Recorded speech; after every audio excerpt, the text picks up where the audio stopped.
that we must give the people of Zimbabwe an opportunity for a better life. That's why I differed with many in the First Republic, because they were there to complain about the condition of Zimbabwe, not to ameliorate it. And President Mnangagwa is not there to complain, but is there to make sure that the conditions of living for the Zimbabwe people improve. And that's what we are bent on. So this comes as the manifesto of ZANU PF in the coming elections.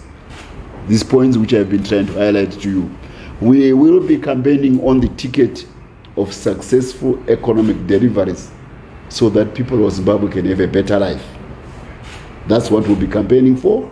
And those who will be campaigning on wishing that sanctions can bring down the economy of Zimbabwe so that ZANU PF can be removed, this time they are isolated. That's why we are also able to entertain the American embassy in ZANU PF headquarters. This is a tectonic shift in the diplomatic relations between Zimbabwe and Washington. This is good. You know that our foreign minister was invited to Washington, to the Africa Summit by the Americans. America is playing catch up because it's seeing its business lunch in Africa being taken by the Chinese, by the Indians, by the Turkish, by the UAEs. They are taking America's business lunch. So they are seeing that this country, which has got so much to offer, we are being made to lose the opportunities. So watch it. We are reaching out to America. Even before we reach out to their government, we shall reach out to their business people. We want the best of American businessmen to come to Zimbabwe. We want them to compete against all these other countries which I mentioned to. Because out of that competition, Zimbabwe will be able to choose who makes the best offer to make our people enjoy the fruits of a well-endowed country, which is a major in at least 6 to 7 minerals of demand on the global market. You heard President Lukashenko say, we have a miracle country. He said it. This is an appreciation. He's never been to Africa before. He comes, he says, oh, you are number 4 in diamonds. You are number 3 in chrome. You are in the top 7 in gold. You have the best coking coal in Africa. You are in the top 5 in lithium. He couldn't believe it. All these things which are the smorgasbord of, offering, on a barbecue, of all these things which make modern industrial growth and modern life become palatable. Zimbabwe has got them. So this is what we'll be offering to the electorate in Zimbabwe. Well, there are some internal party issues which we would like to highlight for those who want to follow what goes on in the party of the Zimbabwe Revolution. Right now, we only have the candidate of the president. There are no other candidates being campaigned for. So everybody is expected to focus on the promotion of our president as the candidate. Eventually, primary elections will come.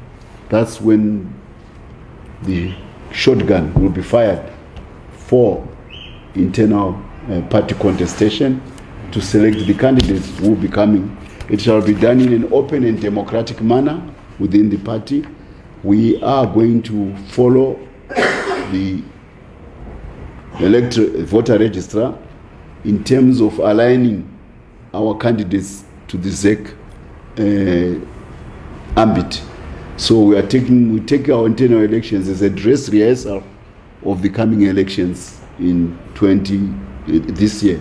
So this is why we are on a voter registration drive and a voter audit drive to make sure that every possible vote is included.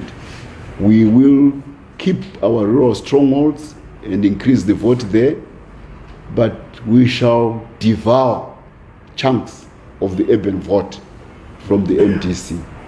So we expect that the margin of winning of our president this time will be much wider than in the last election. Somebody is saying that ZANU PF is scared of elections. We are going through all the processes of showing that we are ready for an election.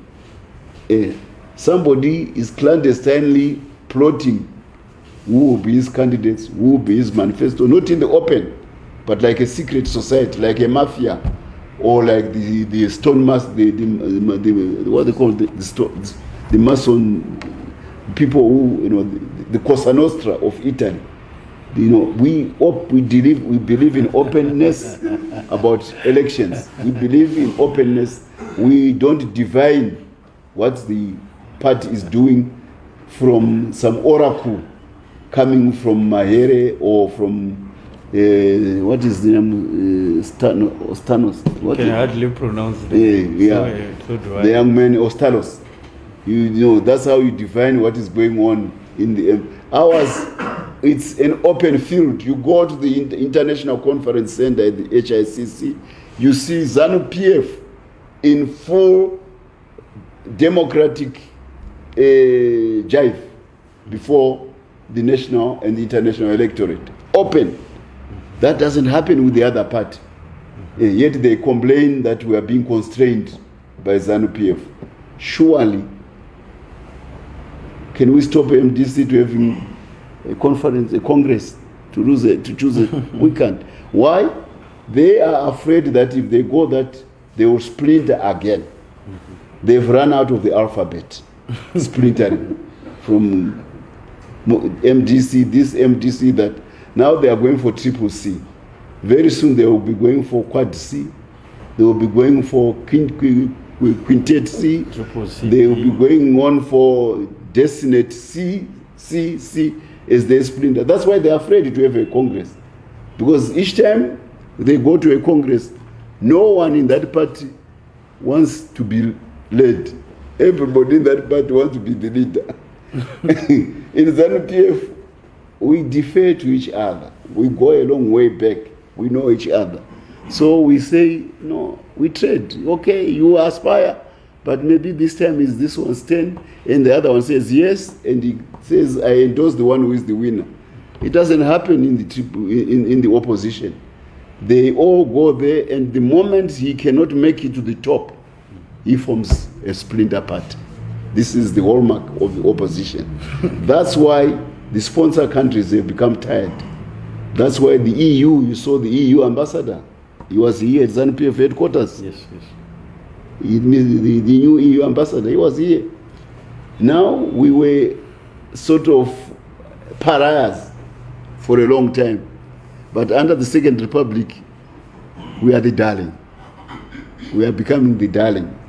And when favors like that move, they move from one side to another. Somebody is paining. Somebody is in pain. And it is the opposition, because it is being deserted by those whom they thought were reliable partners before. Fail-safe partners, because they are an embarrassment to those who were sponsoring them. They've become a political and regional embarrassment. And Africa has refused to buy the story of the Triple C and the MDC. That's why Africa is saying sanctions must go. That's why Africa is saying that to a person, to a country. At the summit, the chairman of the African Union, President of Senegal, Sall, straight into the face of Biden, the American president. We are not happy about your sanctions against Zimbabwe. Never has an American president been told such by an African.